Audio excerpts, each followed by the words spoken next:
So people like David Rock, Your Brain at Work, Barbara Fredrickson, Positive Psychology Community, Martin Seligman, Sonia Lyubomirsky, and then their books, Rick Hansen and James Cleary and others who talk about all this research going on about what happens when the reptile runs the show. Here's the reality. Okay, let's talk about, first of all, thinking. You're thinking, think about, just intuitively, if you're kind of nervous and on edge and don't you feel like, oh, I'm really on top of my game. I'm focusing and I'm paying attention and no, I mean, you are, but let's look at this actually doesn't serve you. Okay. What are you doing? Research shows when the reptile's here and you're listening to information, you miss things that are said to you. You misunderstand things. You misinterpret things. Your listening is not nearly as effective as when you got the cortex in charge. All right. So that's the first thing. Also, your focus.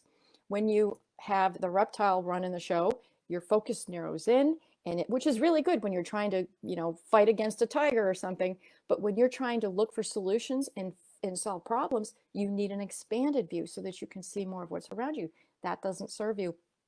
It also shows you're less creative. You're worse at analytical thinking. You make worse decisions. Okay. That should be enough right there. All right. That's how it affects your thinking. Actions. Well, your actions are a direct result of your thinking. So what happens when you got this guy running the show?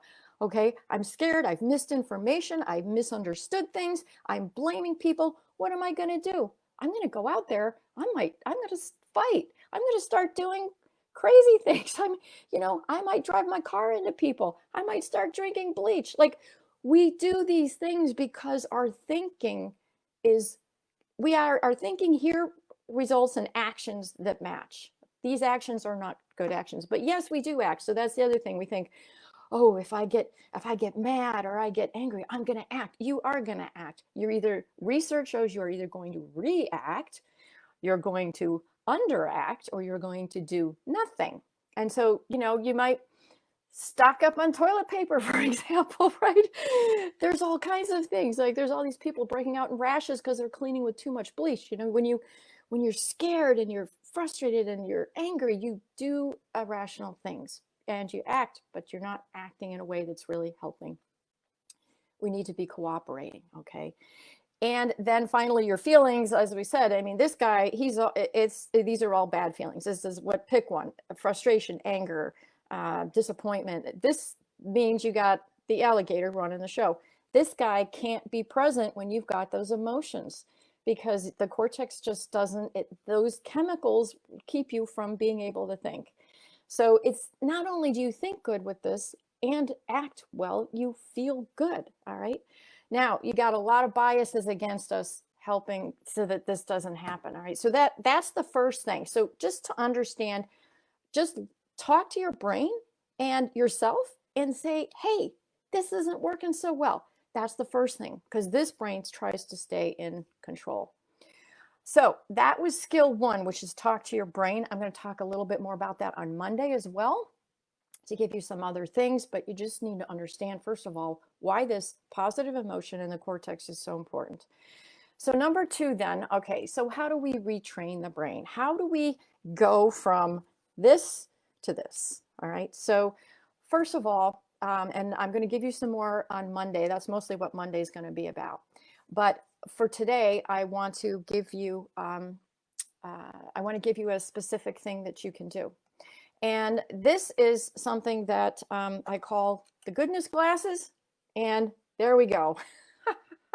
Everybody, so you can either make a pair of goodness glasses, you can just pretend you got some on. But basically what these are, this is a tool that you can use anytime to help get the cortex back on top. And basically it's so simple. All it is you stop what you're thinking about and you say, hold on, let me look for something good here. Let me find anything that's good, right? So it can be anything. So in this moment, like, so say it's the election and your candidate has just lost. And can you see your alligators like, you're crazy to look for good. We're in danger. My candidate just lost. The world's going to hell, right? You're like, oh, wait a minute. No, wait a minute. Okay, yeah, that happened. Maybe the world is going to hell. I don't know. Let me find something good. Well, you know what? I I'm still here. I'm still alive. Um, oh, look at these people just did this. That's encouraging. And this and that, right? You go and you try to find as many good things as you can, not because you're faking yourself out. You're not pretending things are good. We know it stinks. My candidate lost. That's horrible. This is not rose-colored glasses. These are goodness glasses. They're not rose-colored. There's a difference. We're saying we're just going to pause for a minute and let the cortex get back in the game. Okay? Let the cortex get back in the game, because guess what? There are good things here. I just can't see them because the reptile's like, if you look for the good stuff, we're going to die. It's like, no, you got it wrong. We got to look for the good stuff so we can survive. This is what keeps us alive in today's world. This kept us alive when we were cave people, but we're not cave people anymore. So this is what we got to do, right? Okay. So it's just, you just put these on for like 5-10 minutes a day.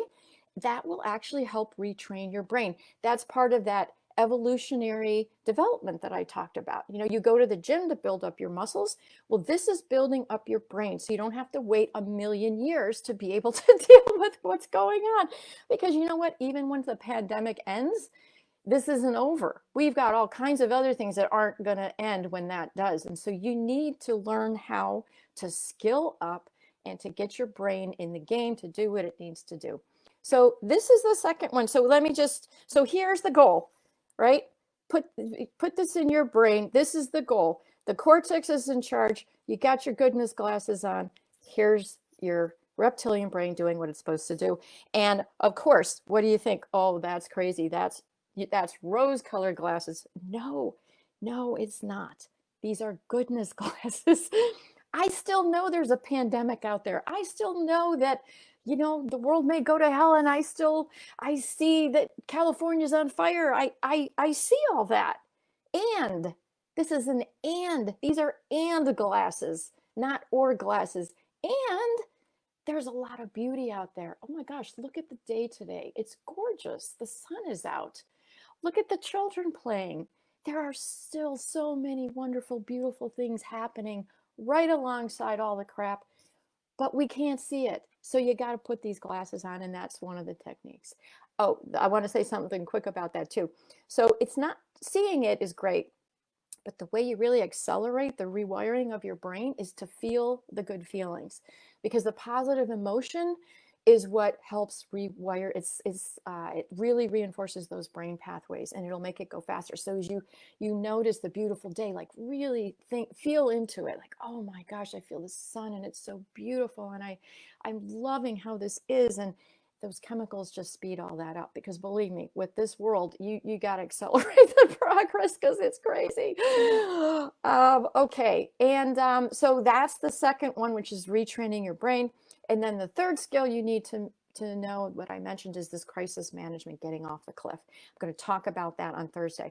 So that is my big talk for today. I wanted to also tell you, all of you, so I've got a few things. First of all, the free giveaway I'll talk about in a second. But also that we have this, I have a joy package for you. So today I just introduced you to some basic ideas of why you need this. But on my website, I have a package where you can go, it's free, and it has specific tools that will help you do both of these things. It will help you give you some more tools on how to change your brain up, and then also crisis management. It's called the flourishing formula, and that's a step-by-step process when something bad happens, that you can get it out and you can use it to feel better. I highly recommend it if you're in the US. You've got the upcoming election. And I will be talking about some of these things that are in this free package in the next 2 sessions, but not all of them. There's more in there than what I'll be covering. So we've got part 2 of this series is going to be Monday at 11 a.m. Eastern. Part 3 is on Thursday at 2 p.m. Eastern, because I thought, well, one's the day before the election and the other is going to be 3 days after. And I know a lot of you are not even in the US, but whatever it is that you're dealing with, you know, this is something that hopefully is going to help you too. And that's all I've got for you. Today is a beautiful day here in Charleston, South Carolina. And I'm grateful to all of you who joined me. And I look forward to connecting with all of you again on Monday, hopefully. So that's all I got. Thank you, everybody. Bye for now.